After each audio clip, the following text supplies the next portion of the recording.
सो आपके पास अगर कोई कुछ प्रॉब्लम लेके आता है या फिर उसके प्रॉब्लम को आपको बताना चाहता है या फिर डायरेक्टली नहीं बताना चाहता, इनडायरेक्टली बताना चाहता है, तो वो किस तरह से अपने ग्रीवांसेस, वो किस तरह से अपना कहना आपके सामने रखे, इसके बारे में भी आपने लिखना है। कुछ कंपनियों में होता है जैसे एक बॉक्स होता है, उसमें आप एक चिट्ठी डाल सकते हो, भाई ये प्रॉब्लम है, या फिर कोई डायरेक्टली भी आके आपको बता सकता है कि सर देखो आजकल है ना वो लाइट बहुत जाती है तो हमारे कंप्यूटर्स का बहुत डेटा यहाँ वहाँ थोड़ा सा डिस्टर्ब होता है।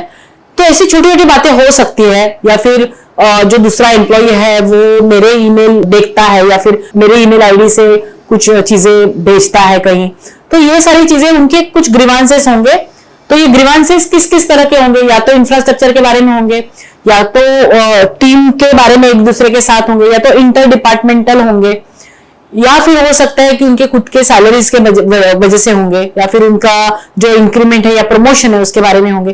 तो ये सारी चीजें अगर उनको बतानी है तो वो कहाँ जाएंगे, वो कैसे बताएंगे, उसके लिए आप एक गाइडलाइन उसमें दे सकते हैं। उसमें एक आप कमेटी भी बना सकते हैं कि भाई आप ये 2 लोगों से ये ईमेल आईडी पे भेज सकते हो, या फिर ये बॉक्स रखा है तो उसमें आपके सजेशंस डाल सकते हो। तो ये आप ग्रीवांस पॉलिसी में लिख सकते हैं। और दूसरा होता है posh policy, policy on sexual harassment. अब इंडिया में ये पॉश पॉलिसी होना जरूरी होता है। पॉश पॉलिसी जो है वो आप नेट पे भी देख सकते हैं, गूगल पे भी देख सकते हैं कि वो कैसे बनाई जाती है। उसका एक जनरल गाइडलाइन मैं आपको बताती हूँ। जनरली पॉश पॉलिसी जो है वो लेडीज के लिए बनाई जाती है कि आपके पास अगर कोई लेडी है और उसको अगर कोई कंप्लेंट करनी है तो वो कंप्लेंट वहां से कर सकती है। अलग कंपनियों में काम करते हुए जो मैंने देखा है, तो उसमें ऐसा है कि जरूरी नहीं है कि लेडीज के साथ ही कुछ गलत व्यवहार हो रहा है। कोई भी सेक्सुअल हरेसमेंट अगर किसी मेल कैंडिडेट के साथ भी होती है तो वो भी इसका उपयोग कर सकता है। ज्यादातर ये महिलाओं के लिए या महिलाओं की सुरक्षा के लिए बनाई गई है। तो इसका भी आप उस पॉलिसी में डिसिप्लिनरी के सेक्शन के अंदर लिख सकते हैं। तो और उसकी भी एक कमेटी होती है, उस कमेटी में भी आपके जो मेल कैंडिडेट, भी एक मेल कैंडिडेट होता है, 2 फीमेल कैंडिडेट होते हैं, एक कोई सोशल वर्क करने वाली लेडी, या फिर कोई भी एक्सटर्नल कैंडिडेट भी उसमें हो सकता है। ऐसी कमेटी बनाई जाती है। फिर उसमें अलग अलग रूल्स है, वो मैं आपको बताऊंगी कि आप गूगल में जाके देखिए कि पॉलिसी ऑन सेक्सुअल हरेसमेंट आप लिख सकते हैं, posh POSH, policy on sexual harassment आप देख लीजिए, और उस तरह से आप HR पॉलिसी के अंतर्गत आप रख सकते हो। तो इस तरह से ये सेकेंड सेक्शन खत्म हो गया। हम फिर से एक बार छोटा सा रिवाइज करेंगे। सेकेंड सेक्शन में क्या क्या चीजें आ गई। एक तो जनरल डिसिप्लिन आ गया आपके टाइमिंग्स के लिए, फिर आपका वीकली ऑफ आ गया, फिर आपका हॉलीडे स्ट्रक्चर आ गया, लीव कैसे देंगे, कितने देंगे उतने ही लिखने हैं, क्योंकि जो थर्ड सेक्शन शुरू होने वाला है उसमें पॉलिसीज है, उसमें हम डिटेल में उसके बारे में बात करेंगे। लेकिन वहां पर आप खाली नंबर लिख सकते हैं कि टोटल 12 या 14 डेज का बैंक हॉलीडेज और 12 या 18 जो है वो लीव आप उसमें लिख सकते हैं। उसके बाद में आप लिखेंगे कि कोड ऑफ कंडक्ट क्या होना चाहिए, फिर जनरल रूल्स जो है कि 3 लेट मार्क हो गया तो आप शायद एक 4th लेट मार्क से 1 दिन कट करेंगे या हाफ डे कट करेंगे, और नॉइस लेवल कम होना चाहिए वगैरह वगैरह हो गया। ठीक है। उसके बाद में आपने क्या लिखा कि डिसिप्लिनरी एक्शंस क्या होने चाहिए, माइनर मिसकंडक्ट क्या होना चाहिए, ग्रॉस मिसकंडक्ट क्या होना चाहिए, और उसके मतलब अगर होता है तो उसके बाद में आप उनको क्या डिसिप्लिनरी एक्शंस लेंगे, ये आपने लिखा। फिर आपने लिखा कि ग्रीवांस हैंडलिंग का प्रोसीजर हमारे यहाँ कैसा चलता है, या मतलब ये अगर पढ़ने के बाद एम्प्लॉय को थोड़ा सा विश्वास होना चाहिए कि मेरे साथ अगर कुछ गलत हुआ तो I can tell somebody, I can address it. Okay. उसके बाद में पॉश पॉलिसी है। इंडिया में पॉश पॉलिसी है, दूसरी जगहों में आप जिस भी कंट्री में हो, आपका जिस भी कंट्री में आपका ऑफिस हो, तो वहां पर आप जरूर देख लीजिए कि गवर्नमेंट की जो डिसिप्लिनरी पॉलिसी है वो क्या है, वो आप जरूर देख लीजिए। अब हम शुरू करते हैं थर्ड सेक्शन के। थर्ड सेक्शन में जो है वो अलग अलग पॉलिसीज होती है कि एम्प्लॉयज के लिए हमने क्या क्या सुविधाएं रखी है, एम्प्लॉयज को हमसे क्या एक्सपेक्ट करना चाहिए, हम एम्प्लॉयज से क्या एक्सपेक्ट करते हैं।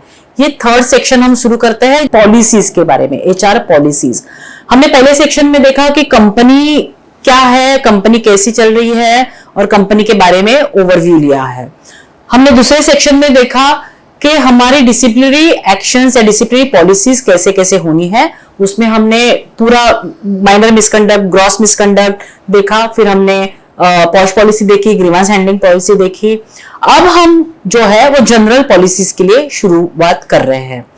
जनरल पॉलिसीज में सबसे पहले हम शुरू करेंगे लीव पॉलिसी के लिए। तो जैसे मैंने बताया कि लीव पॉलिसी जो है वो थोड़ी सी लोगों को ज्यादा अट्रैक्ट करने वाली पॉलिसी है। अगर हम कोई भी कंपनी में देखते हैं कि एम्प्लॉय ज्वाइन होता है तो छुट्टी कब है, कितने हॉलीडेज होंगे, कितनी लीव होंगी, ये पूछते हैं। पूरा ये पॉलिसी डॉक्यूमेंट ही हम जो है एम्प्लॉयज के लिए बना रहे हैं और ये इंटरनल डॉक्यूमेंट है और अपने एम्प्लॉयज के लिए हम इसको डेवलप कर रहे हैं। तो एम्प्लॉयज को आप क्या सुविधा देने वाले हो ये इसमें हमने लिखना है। तो लीव पॉलिसी में क्या आना चाहिए, जैसे मैंने बताया कि लीव पॉलिसी में हम उनको एमएसएमई के लिए खासकर बता रही हूं कि सीएल, एसएल, पीएल देना चाहिए कि नहीं चाहिए, आप सोचिए। एक एग्जाम्पल मैं आपको देती हूं कि अगर कोई सीक लीव लेता है और हमने उसको सीक लीव डिस्क्राइब करके रखी है कि 5 दिन सीक लीव है, 5 दिन कैजुअल लीव है और मे बी 10 दिन आपके प्रिविलेज हॉलीडेज है। तो अगर हम एक साल में अगर हम किसी को सीक लीव देते हैं तो उसके 5 सीक लीव जो है वो आधे साल में ही खत्म हो गए। तो वो बेचारा अगले 6 महीने में क्या बीमार नहीं पड़ने वाला है, राइट? तो हम क्या करेंगे, फिर वो बोलेगा कि मेरा ना कैजुअल लीव में है उसमें से काट लो या पीएल में है उसमें से काट लो। तो इससे अच्छा आप अगर ऐसा करें, ये सजेशन है ऑफ कोर्स, कि आप पूरी की पूरी जो लीव है या फिर टोटल लीव जैसे 18 डेज है या 20 डेज है, या आपको अगर लगता है नहीं ये बहुत ज्यादा है तो मैं 12 ही दूं, तो ये जो लीव है वो टोटल 21 होनी चाहिए पूरे साल में। तो आप हॉलीडे जो नेशनल हॉलीडे छोड़ के जो बाकी के हॉलीडे है और जो आप लीव सामने से देना चाहते हैं वो टोटल जो है वो 18 के आसपास अगर हो तो अच्छी बात है, 18 से 20 अगर करे तो अच्छी बात है। तो ये अगर आप दे तो उसमें आप क्या करें कि आप पूरा 18 days in bracket inclusive of CL, SL and PL, casual leave, sick leave and privilege leave, ये तीनों आप ब्रैकेट में लिखेंगे कि inclusive of all these 3. Again, this is not a thumb rule, this is not compulsion कि आपको देना है। मैं जो बातें बता रही हूं ये जनरल एमएसएमई के लिए बता रही हूं, जिनके पास हार्डली 50-100 लोग हैं, तो उनके लिए बता रही हूं। और ये सब करते हुए आप क्रॉस चेक जरूर कीजिए, जितने भी गवर्नमेंट के नियम है उसमें आप क्रॉस चेक जरूर कीजिए। तो ये जो है आपको पर 21 डेज एक लीव देना चाहिए।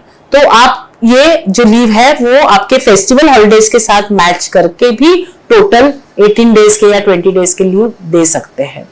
अब इसमें वो हो गया लीव का। अब वीक लेने कैसे है, तो जो पेड लीव होती है वो जो, अब ये तीनों को हम पेड लीव जैसे संबोधित करेंगे। जैसे हमने क्या देखा कि हमने सीएल, एसएल, पीएल एक साथ कर दिया और टोटल नंबर उनको बता दिया कि भाई इतनी लीव आपको मिलेंगी और ये 1 साल के लिए है। अब उसके नियम देखते हैं। अगेन ये जो नियम है वो आपकी कंपनी में, आपके इंडस्ट्री में, आपका स्टेट जहां भी है, इंडिया में है या फिर अब्रॉड है, तो वहां के जनरल प्रैक्टिसेस क्या चलते हैं ये आप जरूर जान लीजिए और इस तरफ से आपका ये डॉक्यूमेंट बनाइए। डॉक्यूमेंट बनाना जरूरी है, आपकी प्रैक्टिसेस को डॉक्यूमेंटेशन में लाना जरूरी है। उसमें आप क्या लिखते हैं ये देखने के लिए मैंने जैसे बताया कि पर्टिकुलर लैंड के नियम क्या है, गवर्नमेंट के नियम क्या है, आपकी प्रैक्टिसेस कैसी है, उस हिसाब से ही आपको ये बनाना है। तो उसमें आपने लिख दिया कि इंडिया में जनरली ऐसा होता है कि आपको 1 साल के बाद लीव मिलती है। तो ये लीव जो होती है, मैं हॉलीडेज की बात नहीं कर रही हूँ, हॉलीडेज हो गया फेस्टिवल हॉलीडेज। कोई आज ज्वाइन हुआ और उसका अगर 2 दिन के बाद 15 अगस्त आता है तो नेचुरली इंडिया में छुट्टी है, तो उसको वो छुट्टी मिलनी ही है, वो कंपलसरी है उसके लिए। लेकिन लीव जो है वो मांगी जाती है, अप्लाई की जाती है। मुझे गांव जाना है, मैं थोड़ा काम है मेरा कहीं, तो इस तरह से जो लीव मांगी जाती है, अप्लाई की जाती है, उसकी बात हम कर रहे हैं। तो इसके लिए सबसे पहले तो एप्लीकेशन देना है। तो एप्लीकेशन अगर आपने दिया, अगर आपको पेड लीव है या अनपेड भी है तो भी आपको एप्लीकेशन तो देना ही है। और उसमें आपको क्या क्या नियम लिखने हैं, जैसे कोई लिखता है कि अगर आपको 3 दिन की छुट्टी लेनी है तो आपने 7 दिन पहले अप्लाई करना चाहिए। अगर आपको एक दिन की छुट्टी लेनी है तो कम से कम अगले दिन बताना चाहिए कि मैं कल नहीं आ सकता हूँ। या कहीं ऐसा भी होता है कि मैं सुबह उठ के मुझे ऐसा लगा कि मैं बीमार हूं, मुझे नहीं आना है, तो आपने ये नहीं कि 10 बजे ऑफिस शुरू होता है तो आप 10:30 बजे बताएं, आप कम से कम 1 घंटा पहले बताएं कि मैं ऑफिस आज नहीं आ सकते हो, मेरी तबीयत ठीक नहीं है, और आने के बाद आप फिर वो एप्लीकेशन भर के दे सकते हैं।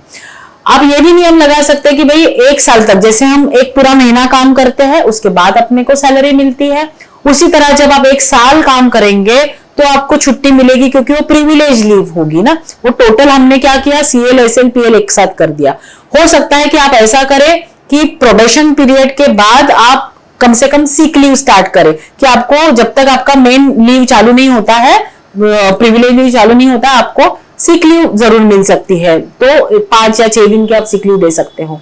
जनरली प्रैक्टिस क्या होती है ये मैं बता रही हूं आपको, कि 1 साल तक कोई लीव नहीं मिलती, अनपेड होती है जितनी भी लीव होती है, और उसके बाद में वो जमा करते हो आप। जैसे महीना भर काम करके 1 या 2 तारीख को या 7 तारीख को आपको सैलरी मिलती है, उसी तरह 1 साल काम करने के बाद आपके किटी में उतने लीव जमा हो जाते हैं, 18 हो या 20 हो, जमा हो जाते हैं, जो आप अगले साल यूज करते हो।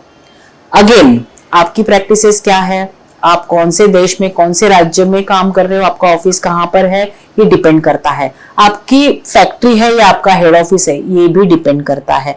जो भी आपकी प्रैक्टिसेस है उसको आपने ये लीव पॉलिसी में लिखना जरूरी है। तो इस तरह से लीव पॉलिसी हो गई। फिर उसके बाद में आपने रिक्रूटमेंट पॉलिसी भी लिखनी चाहिए कि आपके पास किस तरह से लोग आते हैं, किस तरह से आप उनको ऑनबोर्ड करते हो। पिछले वीडियो में हमने देखा हुआ है कि रिक्रूटमेंट प्रोसेस क्या है और ज्वाइनिंग प्रोसेस क्या है, उसका कुछ ब्यौरा जो है, कुछ चीजें जो है आपने ये पॉलिसी में भी लिखनी है कि हम इस तरह से रिक्रूटमेंट करते हैं, तो एम्प्लॉय को भी पता हो जाए, उनके कई पहचान के लोग अगर इस कंपनी में उनको लाना है तो वो उस तरह से, उस प्रोसेस से वो ले आएंगे। ज्वाइनिंग प्रोसेस भी लिखनी, पूरी की पूरी प्रोसेस नहीं लिखे, प्रोसेस आप अलग से लिख सकते हैं, लेकिन एम्प्लॉय हैंडबुक में ये जरूर लिखना चाहिए कि ज्वाइनिंग कैसी होती है हमारे यहाँ। तो ज्वाइनिंग हो गया। उसके बाद में आता है कि आपके ट्रेनिंग कैसे होंगे।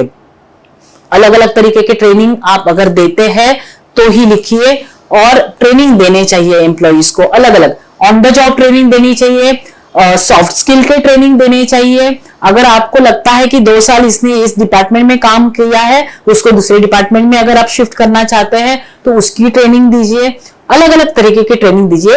एक ऐसे कहा जाता है कि हर एम्प्लॉय को पूरे साल भर में कम से कम 8 घंटे की ट्रेनिंग मिलनी चाहिए, पूरे साल भर में 8 घंटे की ट्रेनिंग। फिर वो 8 घंटे की ट्रेनिंग आप एक एक से डिवाइड करेंगे। अगर 1 घंटे की उसको ऑन द जॉब ट्रेनिंग दी है, 1 घंटे की उसको सॉफ्ट स्किल की ट्रेनिंग दी है, जैसे कम्युनिकेशन स्किल्स है, इंटरपर्सनल स्किल्स है, ये सारी चीजों की आपने उसको ट्रेनिंग दे देनी चाहिए।